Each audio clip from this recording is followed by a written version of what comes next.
गमों की आग पर आंसू उबाल कर देखो, बनेंगे रंग हजारों किसी पर डाल कर देखो।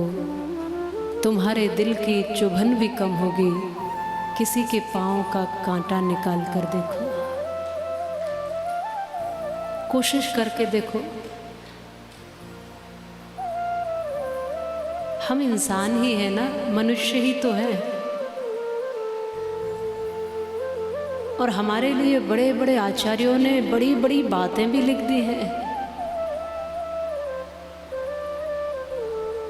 बड़े भाग्य मानुष तन पावा, पुनर्वित्तम पुनर्मित्रम पुनर्भार्या च पुनर्मयी एतत् सर्वं पुनर्लभ्यम न शरीरम पुनः पुनः। मनोर्भव जन्या दैव्यम जन्म इत्यादि इतनी बातें इस मनुष्य के लिए। कभी कहीं किसी पशु को कोई समझाते हुए दिखाई नहीं देगा। बोलो, कभी किसी पशु को कोई उपदेश करता हुआ दिखाई देता है क्या? क्यों? क्योंकि वहाँ संभावना ही नहीं है कुछ बदलने की, कुछ करने की, कुछ बनने की। वो केवल भोग योनि है, वो भोग भोग रहे हैं अपने सारे। लेकिन इस मनुष्य को खूब कथाएं सुनाई जा रही है, हर तरीके से उपदेश किया जा रहा है,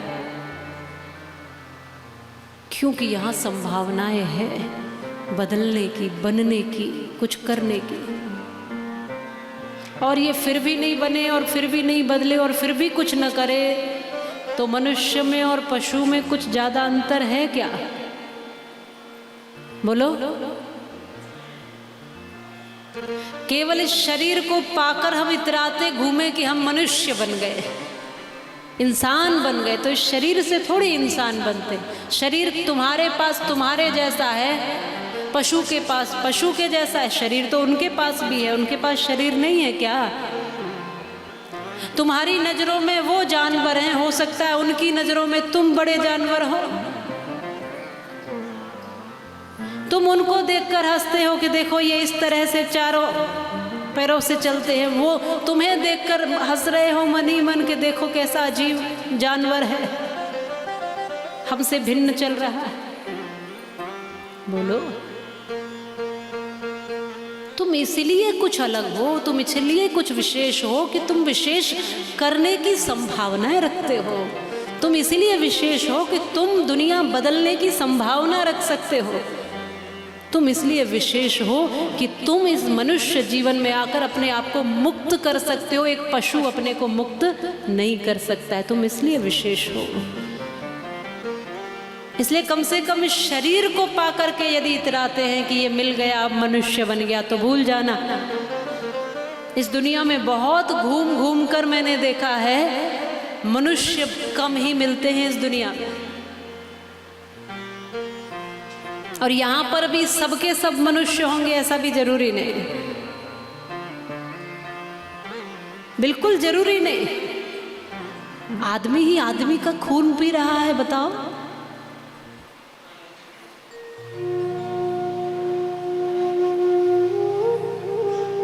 ये कैसी मनुष्यता है कि एक दूसरे का खून पिए जा रहे हैं? ये कैसी मनुष्यता है कि पशुओं को काट काट के खा रहे हैं? ये कैसी मानवता है आपके? जिसे देखो उसे कष्ट पहुंचा रहे। आज आदमी को आदमी क्यों प्यार देता आदमी, फिर आदमी को आदमी क्यों मार देता आदमी, आदमी को देखकर क्यों जी रहा है आदमी, फिर आदमी के खून को क्यों पी रहा है आदमी। अगर किसी को मारना ही है तो मारिए एहसान से। हाथ में क्या आएगा अगर मार दोगे जान से? जान का मारा हुआ कभी लौट के आता नहीं, एहसान का मारा हुआ कभी सिर उठाता नहीं। सताता जो गरीबों को उसे बलवान मत समझो, उठाता जो गरीबों को उसे बलवान कहते हैं। जो हो कंजूस मक्खी चूस, जो हो कंजूस मक्खी चूस, उसे धनवान मत समझो। करे जो दान हाथों से उसे धनवान कहते हैं। कहा माने नहीं बेटा उसे संतान मत समझो। करे आदर बड़ों का जो उसे संतान कहते हैं। यहाँ जरूरी नहीं है हाथ उठाना, यहाँ जरूरी है कि हमें जो बोला जा रहा है वो करना, वैसा जीवन जीना।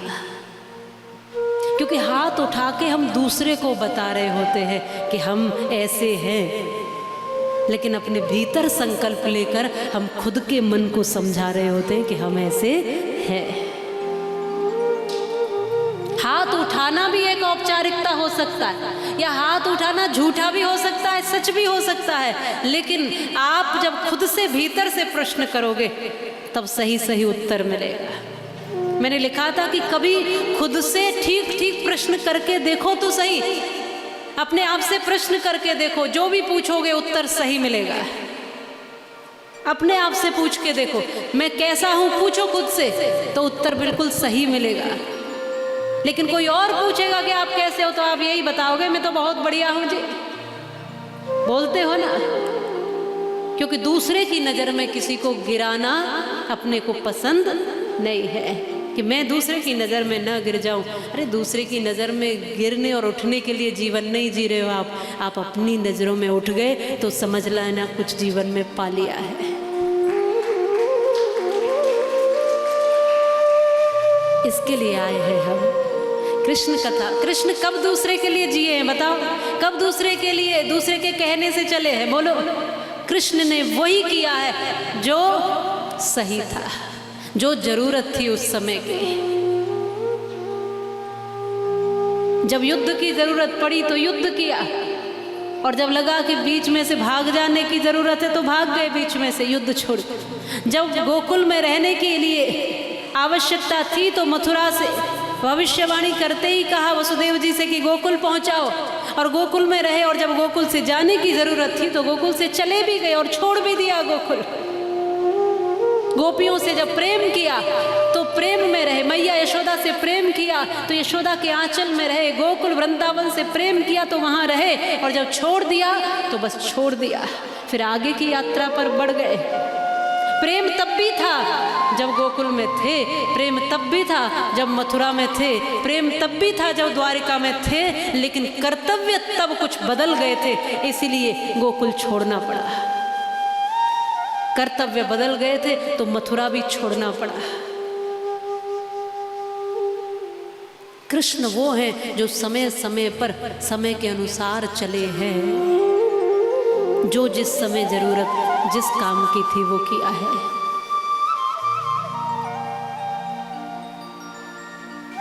इसलिए जब जिसकी जरूरत है तब वह काम करना ही धर्म कहलाता है। और कृष्ण धर्म का ही स्वरूप है।